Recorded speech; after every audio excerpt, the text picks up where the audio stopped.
皇家阿斯科特赛马会最出人意料的一名场面，刚落幕就刷爆了全网。冠军赛马冲线的英姿没登上热搜头名，反倒被一袭黄裙、坐着皇家马车巡游的凯特抢了全部风头。短短1周，阅兵、嘉德、赛马会3场重磅活动连轴转，凯特用最松弛的姿态宣告全面复工。另一边的梅根掐着同一天官宣服装新项目，抱着闺蜜喊得热闹。折腾半天，只蹭到了流量边角料。就在6月17号，也就是皇家阅兵过去4天，嘉德勋章日过去2天，英国1年一度的皇家阿斯科特赛马会进入第2天的核心场次。这项赛事有300多年历史，是英国王室最看重的传统社交盛会，每年王室全员盛装出席，皇家马车巡游更是固定名场面。今年这场格外受关注，因为这是凯特确诊癌症、抗癌休养之后，时隔3年第一次重返阿斯科特赛场。去年这个时候，他还在最后一刻临时宣布退赛，当时外界全是关于他身体状况的猜测。今年他直接满血回归，和威廉王子一起乘坐第2辆皇家马车入场，查尔斯国王与卡米拉王后做首车领队，安妮公主、爱德华王子夫妇、扎拉公主等核心成员悉数到场。整整齐齐的核心阵容，场面久违的热闹。当天，凯特的造型直接美出圈，一身亮黄色的 Roxanne 连衣裙，肩部带着立体蝴蝶结设计，搭配同色系网纱宽檐礼帽，明媚又温婉，站在草坪上像一束阳光。更有心的是，这身裙子根本不是什么天价新款，早在2022年，她和威廉出访加勒比亚买家的时候就穿过，时隔4年旧衣重穿。反而比穿新礼服更有话题度，首饰更是处处藏着情怀，耳朵上是伊丽莎白20世生前的镂空梨形钻石吊灯耳坠，算上这次，15年里她已经第9次佩戴这对耳环，明摆着是致敬女王。手腕上那串3股珍珠手链，原主人正是戴安娜王妃。本月阅兵、嘉德、赛马会3场活动，她场场都戴，明眼人都看得出来。这是在接婆婆的慈善衣钵。威廉的小心思就更甜了，他穿着赛马会传统的黑色长礼服、浅灰马甲、条纹西裤，配高顶礼帽，胸口的领带上特意别了一朵明黄色的小花，刚好和凯特的裙子颜色完美呼应。这哪里是巧合，分明是提前商量好的情侣款细节，明目张胆的在全世界面前秀恩爱。马车上夫妻俩状态松弛的肉眼可见，时不时低头低声说笑，完全没有往日的紧绷感。也难怪，这周家里喜事一件接一件，先是官宣长子乔治王子今年9月就要入读伊顿公学，紧接着凯特全面复工，再过2天就是威廉44岁的生日，家里大事小事都落定了，心情自然舒展。更暖的细节还在后面，当天凯特的娘家人也来了。母亲卡罗尔、弟弟詹姆斯的妻子阿丽泽都出现在看台上。凯特下车见到弟媳，直接放下王室架子走过去，2个人紧紧拥抱，还行了贴面礼，全程笑着聊天，特别放松。卡罗尔站在一旁看着女儿，眼神里全是老母亲的骄傲和心疼。去年凯特抗癌最艰难的日子，都是娘家人陪在身边照顾，这份情，威廉和凯特都记在心里。很多人不知道，去年圣诞节，威廉直接推掉了温莎城堡的家族大聚会，带着凯特和3个孩子回了丈母娘家过节，这在温莎家族历史上都是头一回，足以见得威廉是真的把妻子的感受放在第一位，也记着岳家的付出。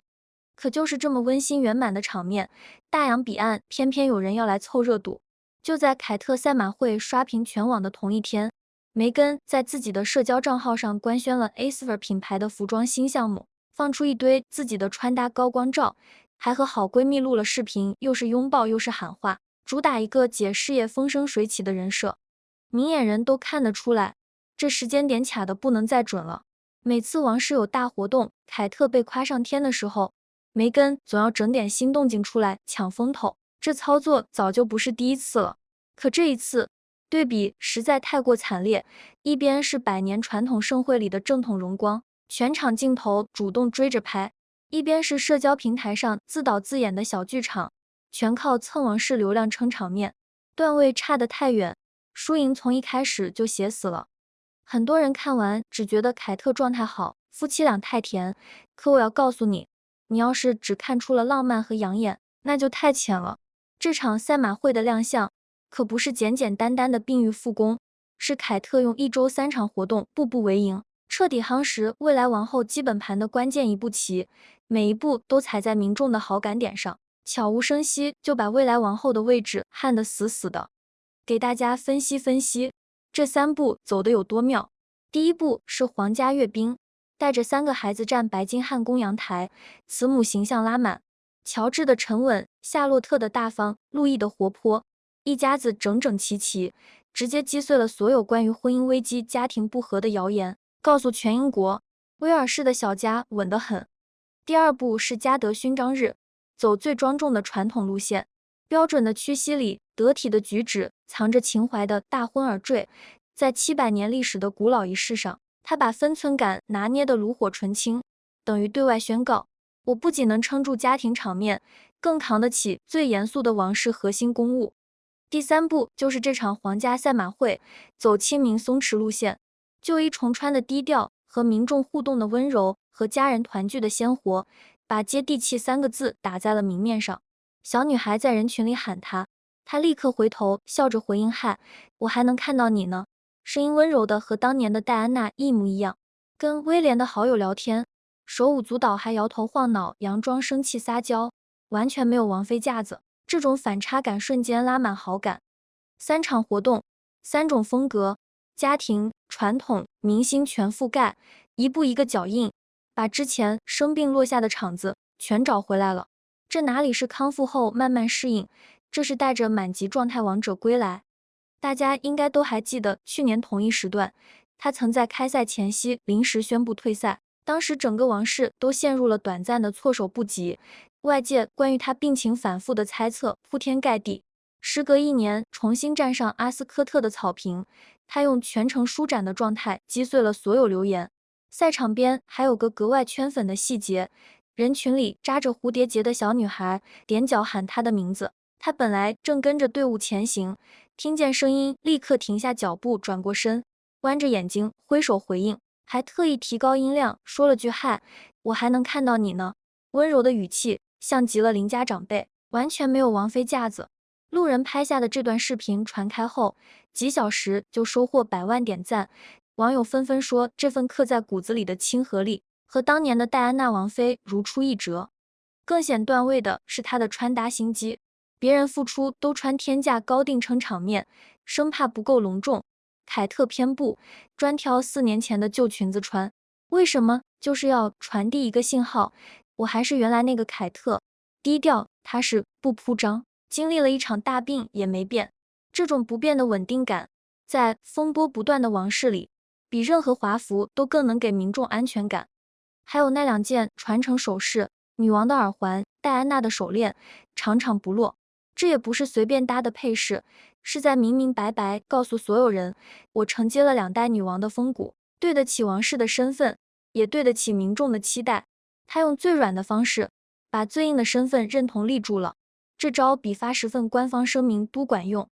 难怪最新民调出来，凯特的支持率直接冲到 75%， 仅次于威廉的 76%， 远超查尔斯的 61%。68%的英国人对他抱有好感，比国王高出整整14个百分点。美国人更直接，把他称作王室的摇滚明星，只要他出现，头条自动生成，流量自动汇聚，连赛马冠军都得给他让位置。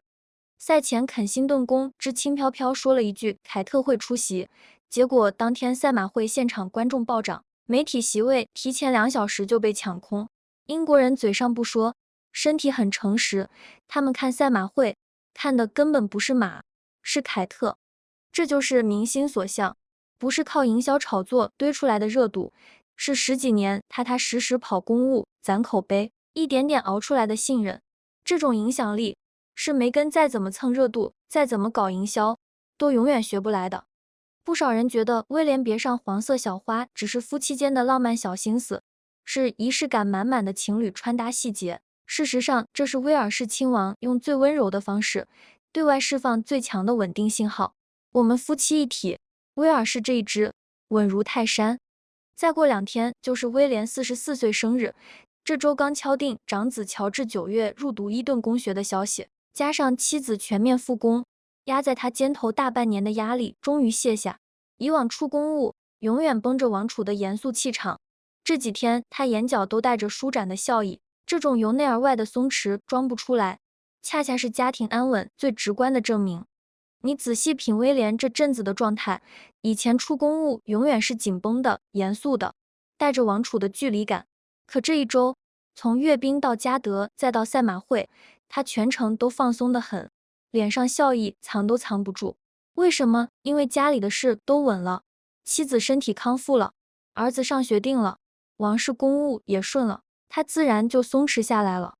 别一朵和妻子同色的胸花，看起来是小事，实则是在对外宣告，我们夫妻同心，家庭和睦，没有任何矛盾。在王室里，王储的婚姻稳定本身就是最大的政治。威尔士一家越和睦越团结，民众对王室的未来就越有信心，君主制的根基就越稳。还有他对凯特一家的态度，更是圈粉无数。去年圣诞放着温莎的大家族聚会不去，带着老婆孩子回丈母娘家，开了王室历史的先例。有人说他不合规矩，可民众偏偏就吃这套，重情重义，心疼妻子，感恩越家。这样的准国王，比冷冰冰的规矩机器更有温度，也更让人信服。对比一下哈里，当年也是王位第2顺位继承人，手里握着一把好牌。现在呢，连王室核心活动的入场资格都没有，妻子天天在网上靠报家丑蹭流量，2个孩子长这么大，连白金汉宫的阳台都没站过几次，连自己的家族根脉都认不全。一边是夫妻同心，父慈子孝，步步稳进，把日子越过越顺；一边是夫妻离心，远离家族，靠吃老本蹭热度，把路越走越窄。亲兄弟的人生差距，全在这些细节里拉开了。很多人问，威廉就一点都不念兄弟情吗？不是不念，世道不同，不相为谋。威廉肩上扛的是整个王室的未来，他要守的是传承了几百年的制度，不可能跟着哈里一起任性。当哈里选择离开王室，选择靠爆料赚钱的那一刻起，兄弟俩就注定走上了完全不同的路。现在威廉要做的，就是把自己的小家经营好，把王室的公务扛起来，给乔治王子铺好未来的路。他和凯特的感情越好，家庭越稳，王室的基本盘就越牢。这朵小小的黄花，绣的不是恩爱，是威尔士亲王的底气，是王室未来的安稳。很多人看赛马会，目光全盯在凯特身上，却忽略了站在她身边的其他女性。你以为安妮公主、苏菲王妃只是陪跑的背景板，实则现在的王室早就形成了老中青3代女性组成的核心防线，稳稳撑起了精简后的大半片天。你仔细看现在的核心阵容，安妮公主一辈子雷厉风行，是王室公务量天花板，兢兢业业跑了几10年，从来没出过幺蛾子，是查尔斯最倚重的妹妹，也是王室里最有分量的定海神针。苏菲王妃低调靠谱，零负面新闻。哈里和安德鲁出局之后，她顶上来补了大量公务，成了查尔斯手里最好用的稳定牌。再加上凯特，年轻有明星，形象好，代表着王室的未来。3个女人，3代人，各有分工，各有优势，没有勾心斗角，反而配合默契。就像嘉德仪式上大风刮歪了礼帽，凯特和苏菲不约而同伸手按住，转头相视一笑，全是聪明人之间的默契。他们不用争风吃醋，因为目标一致，稳住王室的局面，保住君主制的存续。更有意思的对比，来自凯特的弟媳阿丽泽。这位嫁给凯特亲弟弟的法国姑娘，按理说顶着未来王后弟媳的头衔，只要稍微动点心思，开个社交账号发点日常，蹭着王室的流量，随随便便就能涨粉变现。可人家偏不，全网连一个公开的社交账号都没有，不接受采访，不蹭热度，安安静静过日子，陪着老公走出抑郁症的低谷，生儿育女，低调的查无此人。当年凯特弟弟詹姆斯患严重抑郁症，最艰难的时候是阿丽泽不离不弃，把他从深渊里拉了回来。这份情，凯特全家都记着。所以赛马会上凯特见到他，直接上去拥抱贴面，完全没有王室的架子，是真心把他当家人当战友。同样是平民嫁进顶级圈层，阿丽则选择主动拔掉网线，关起门过自己的日子。梅根却恨不得天天上头条，把王室那点家事翻来覆去的吵。两种选择，两种活法，谁活得更踏实、更有尊严，一目了然。说白了，现在留在王室核心牌桌上的，全是同一种人，靠谱、低调、能干活、不惹事。而那些总想着蹭光环、搞流量、赚快钱的，早就被筛出局了。时间长了，谁真心为王室好，谁拿王室当提款机，民众看得门儿清。鲜少有人知道，他的服装线推进本就阻力重重，早在品牌注册初期，就因为 Aesver 名称和已有服饰品牌撞名，遭到美国专利商标局的部分驳回，服装类目迟迟没能顺利落地。这次匆匆放出尺码表和穿搭预告，更像是库存压力下的仓促试水，没有成熟供应链，没有出圈设计，唯一能打的卖点依旧是前王室公爵夫人的身份标签。他特意选在凯特赛马会刷屏当天官宣，本质还是想借王室热度分走流量，只是同类招数用得太频繁，观众早已审美疲劳，最终只换来零星讨论，掀不起太大水花。时间点卡的有多精准？凯特这边赛马会刚刷屏，全网全是赞美声，他那边立刻放出新项目预告，摆明了就是要分流关注度。女王室不是要头条吗？我偏要分走一杯羹。这种操作，他早就轻车熟路了。每次王室有大事，他必有新动静。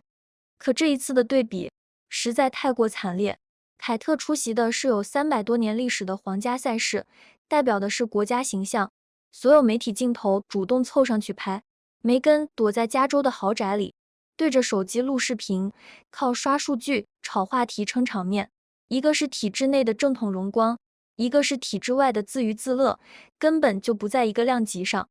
更扎心的是他的真实处境，这个 Aesver 品牌从去年上线到现在，早就露出了颓势。网站流量一路暴跌，库存积压严重，果酱、蜡烛这些易腐产品卖不动，业内估算损失高达几百万。之前和 Netflix 合作的生活类节目 With Love、Megan 收视口碑双崩盘，今年直接被平台下架，合作彻底终止。再往前，和 Spotify 的播客合约早就黄了，平台高管直接暗讽他们懒得出奇。